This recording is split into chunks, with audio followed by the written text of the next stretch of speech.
Hey kids, it's Papa. You ready to explore the Bible? All right. Well, you know the story. Esther, by the way, turn to Esther chapter 2. Esther had found favor in the eyes of the chamberlain of the house.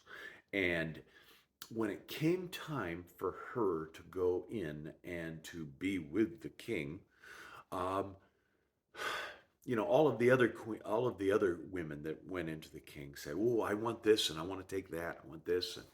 But instead, Esther said to the chamberlain, "What should I take? You tell me." And probably that was very wise because the chamberlain knew what the king liked, and so he sent her in. And as he sent her in, everyone said, "Wow, she's beautiful." Everybody loved her. She goes in, and sure enough, the king loves her too. And the king not only falls in love with her, but says, "Okay, hey, this is it. I found the one. It's Esther." And he made Esther the queen.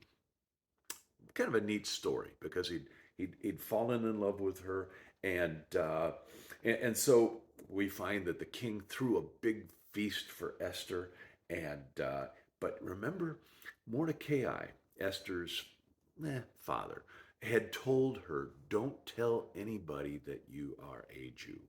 And so the Bible says, notice in verse 20 of chapter 2, Esther had not yet shown her kindred nor her people as Mordecai had charged her.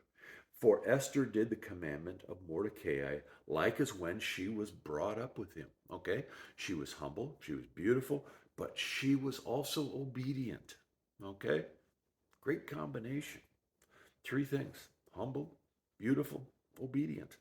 Well, we find that, notice in verse 21, in those days, while Mordecai sat in the king's gate, two of the king's chamberlains, Bigthan and Teresh, of those which kept the door, were wroth and sought to lay hands on King Ahasuerus.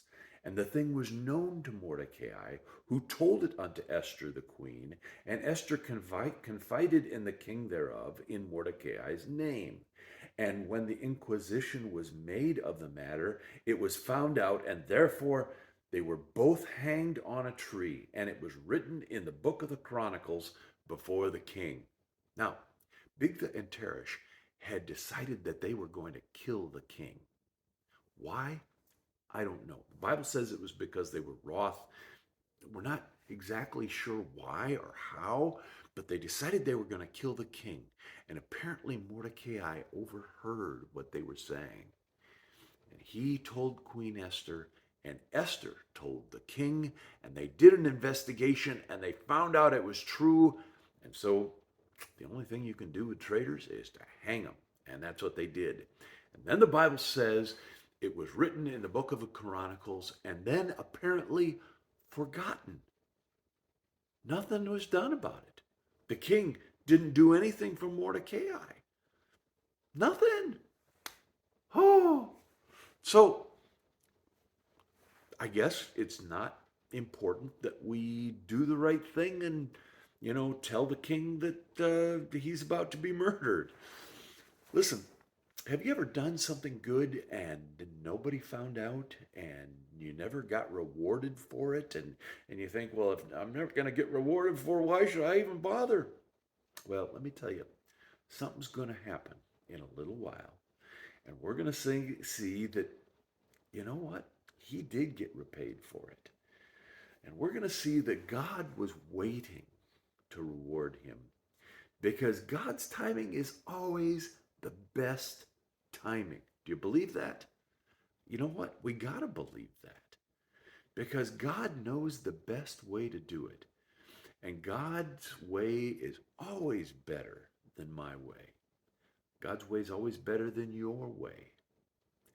That saying means a lot to me because a friend of mine who was on his way to commit suicide, he was on his way to kill himself, drove by the church there in Roscoe, and we had the message out front that said, God's way is always better than your way. And you know what? He looked at that and he stopped And he came into the church and he and I talked and he ended up getting saved and he didn't kill himself. Because God's way is always better than your way. So Mordecai could have gotten upset that, here he went and saved the king's life, but nothing had ever been done about it. But you know what? He didn't. And he waited, and sure enough, God's way is always better than your way. So be patient and wait on the Lord, and you'll be blessed because of it. Hey, love you guys. See you later.